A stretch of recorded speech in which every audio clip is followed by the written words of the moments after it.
Alors, en quoi ça consiste être coach sensoriel? Être coach, c'est quelqu'un qui va interroger le mental, hein, et coach sensoriel, c'est parce que je crois, j'incarne que les 5 sens, la sensorialité, ça permet vraiment aux personnes de changer le rapport qu'elles ont avec elles-mêmes, hein, et de voir leur vie évoluer, avancer. Donc voilà, coach sensoriel, j'interroge et la tête, mais également le corps et les émotions par les 5 sens. Le luxe de soi, c'est savoir prendre d'abord soin de soi pour après prendre mieux soin des autres. C'est d'abord se choisir, et donc c'est parfois aller revoir certaines loyautés qu'on a pu avoir, loyauté familiale ou loyauté sociale, mais c'est toujours revenir à soi. On a tous des croyances et parfois elles deviennent obsolètes, et donc le luxe de soi, c'est toujours se mettre à jour. Et pourquoi le luxe? Parce que c'est un luxe déjà d'être en vie, je trouve, et luxe parce que j'aime le luxe et je l'assume, et donc j'emmène pour certaines prestations, j'emmène mes clients dans des beaux endroits où ils se sentent dans le luxe d'eux-mêmes quelque part. Dans le coaching, j'ai vraiment une sensibilité particulière qui fait que c'est pas la question que je pose, c'est pas la question qui tue, c'est la question qui va déclencher, c'est la question qui va refaire vivre, c'est la question qui va remettre en état, qui va aligner.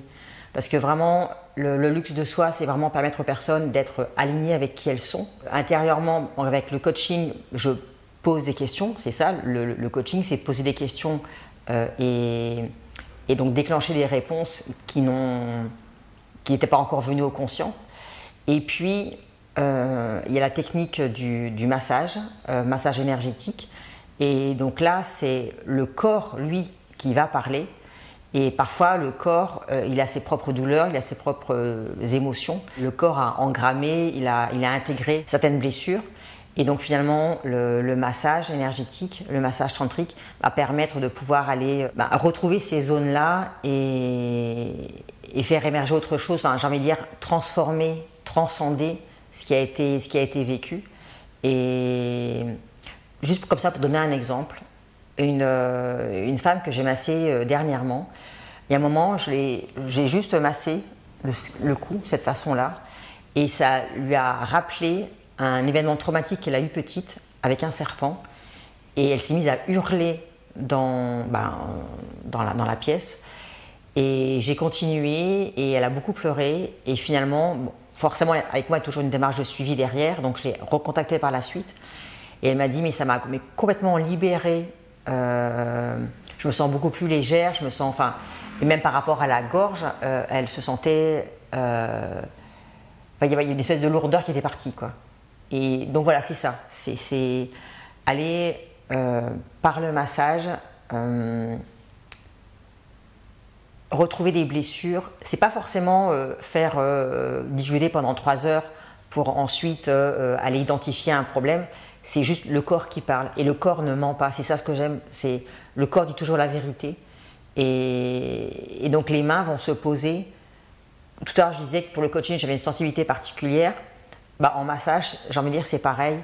Le corps va appeler ma main, j'ai envie de dire ça. Le corps va appeler ma main à un endroit, même s'il y a un protocole de base, et c'est ça aussi qui peut déclencher une réaction, mais qui derrière va être transformée et transmutée, et c'est ça qui fait que j'adore le massage, parce que c'est des beaux lieux de transformation. Et c'est d'aller passer les 4 étapes de la réussite, les 4 A de la réussite, pour arriver derrière à un plan d'action et véritablement se mettre en action.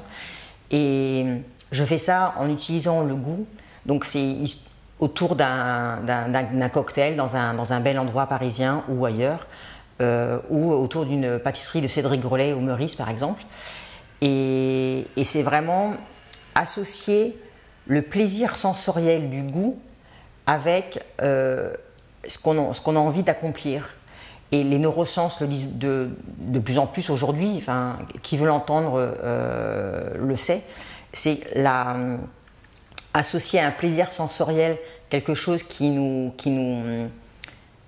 met en émoi, j'ai envie de dire, c'est le mot qui monte, avec quelque chose qu'on a envie de faire et qui, a priori, n'est pas forcément quelque chose qu'on a envie de faire dans le plaisir. Si on l'associe à un plaisir sensoriel, le mental va dire « Ah tiens, c'est marrant », il associe quelque chose qu'a priori je n'ai pas envie de faire avec un plaisir sensoriel, avec un plaisir du goût. Tiens, une bonne pâtisserie, tiens, finalement, le cocktail est délicieux, c'est marrant, donc je vais autoriser. Et les 4 étapes de la réussite, le premier A, c'est l'autorisation. Et donc, en passant cette étape de l'autorisation, le mental va, en associant plaisir et action à mettre en place, le mental autorise. Et c'est ça qui fait qu'au bout de l'atelier, au bout de 2h30, les personnes se mettent en action, vont faire leur première vidéo sur YouTube, vont réussir à dire non et à poser un acte fondateur, j'ai envie de dire, dès le lendemain. Et c'est ça aussi c'est pour ça que je dis que j'incarne que les 5 sens sont vraiment une façon de transformer nos vies, parce que derrière, je partage tout ça parce que je l'ai vécu et je le permets aux autres, enfin je le permets aux personnes qui viennent me voir. Et c'est ça qui est fabuleux, et les personnes sont tout le temps scotchées que quelque part c'était si facile. Quelqu'un me disait encore cette semaine, finalement j'ai fait ce qui ne me paraissait pas du tout possible, et finalement c'était facile, et ça y est, maintenant c'est bon, c'est acquis, quoi, ça va tout seul. Les 3 autres étapes de la réussite, donc il y a l'autorisation, et puis ensuite il va y avoir le fait d'attirer. Quand on passe l'étape de l'autorisation, on va attirer des événements qu'on n'aurait pas attirés avant, parce qu'on a, comme le mental a accepté, on est des êtres de vibration, donc on va vibrer autre chose, on va être sur une autre fréquence, et donc on va attirer des choses qu'on n'osait même pas penser avant.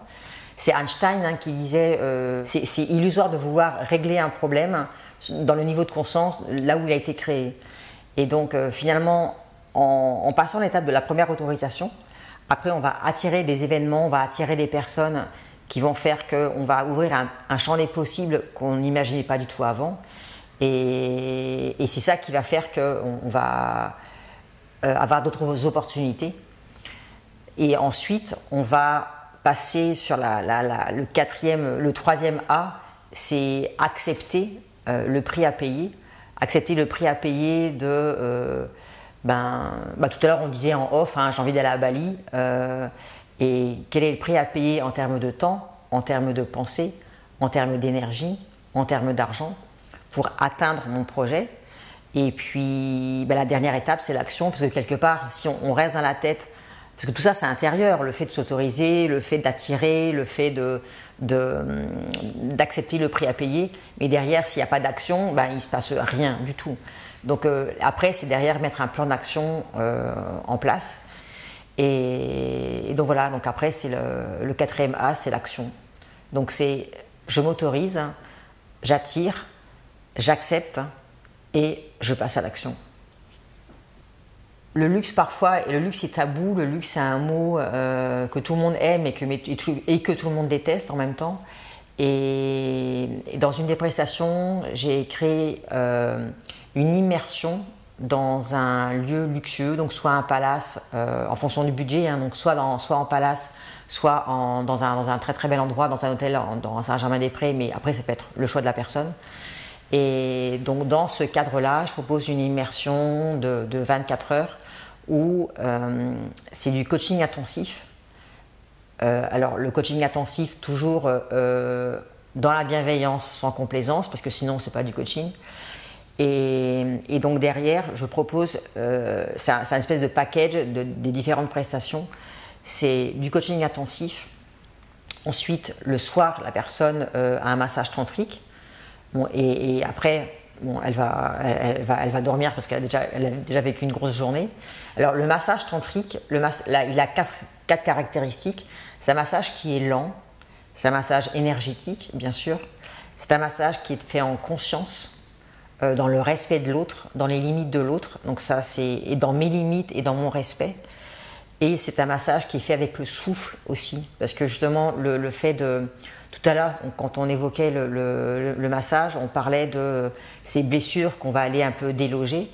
Et c'est important justement de pouvoir évacuer avec le souffle. Donc c'est vraiment être dans le souffle. Donc c'est un massage énergétique, un massage qui est lent, un massage qui est conscient et respectueux, et un massage qui est avec le souffle. Ce passage du luxe, c'est permettre aux personnes de se sentir légitimes. Et donc effectivement, je les invite à entrer avec moi dans un palace ou dans un autre lieu pour leur montrer que c'est possible pour elles. Et derrière, dans les prestations que je propose, vos premiers pas au palace ou l'immersion que je propose de 24 heures, c'est vraiment permettre à la personne de se sentir comme chez elle. D'ailleurs, c'est ce qu'aiment les palaces. Le but des palaces, c'est de dire « mais sentez-vous chez nous, sentez-vous comme chez vous ». Et c'est vraiment voir, pour beaucoup de personnes, c'est un peu l'effet waouh, et c'est leur offrir cette immersion, ce temps suspendu, pour leur montrer qu'elles y ont droit, qu'elles peuvent s'y autoriser. Et derrière, ce qui est magnifique, c'est que ça permet des autorisations qui sont totalement décorrélées du luxe. Pour un de mes clients, par exemple, ça a été s'autoriser à aller discuter avec telle personne alors qu'avant il n'osait pas. Ça peut être s'autoriser à aller dans d'autres endroits, pas forcément luxueux, mais d'autres endroits où les personnes n'osaient pas aller parce qu'elles sont passées par la porte du luxe. Ça peut être juste se sentir bien avec soi. Et d'ailleurs, le luxe de soi vient aussi de ce goût, pour moi, des palaces, et ce goût du raffiné, de l'élégance, du sens du service. Et c'est vraiment aussi ça que j'aime offrir, parce que pour moi, le palace est une espèce d'écrin dans laquelle la personne va être choyée, autant par moi, parce que c'est mon activité, mais également que par le personnel du lieu. Et c'est se sentir important, mais c'est pas se sentir important pour être après condescendant ou être arrogant, c'est rien à voir avec ça. C'est se sentir aimé, reconnu pour qui l'on est complètement. Permettre aux personnes de se sentir importants dans le bon sens du terme, c'est aussi leur permettre d'aller explorer leur vulnérabilité. Parce que la vulnérabilité, j'ai envie de dire, c'est l'autre polarité de se sentir important. C'est je me sens puissant et je suis vulnérable. Et c'est les deux faces d'une même pièce, et cette pièce, c'est nous. Et donc, j'organise également des ateliers en individuel ou en collectif sur la vulnérabilité pour vraiment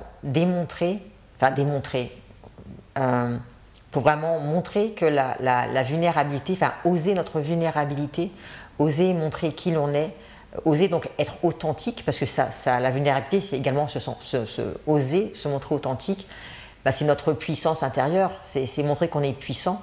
Prendre le temps du luxe de soi, c'est tout sauf égoïste, parce que s'honorer est une décision.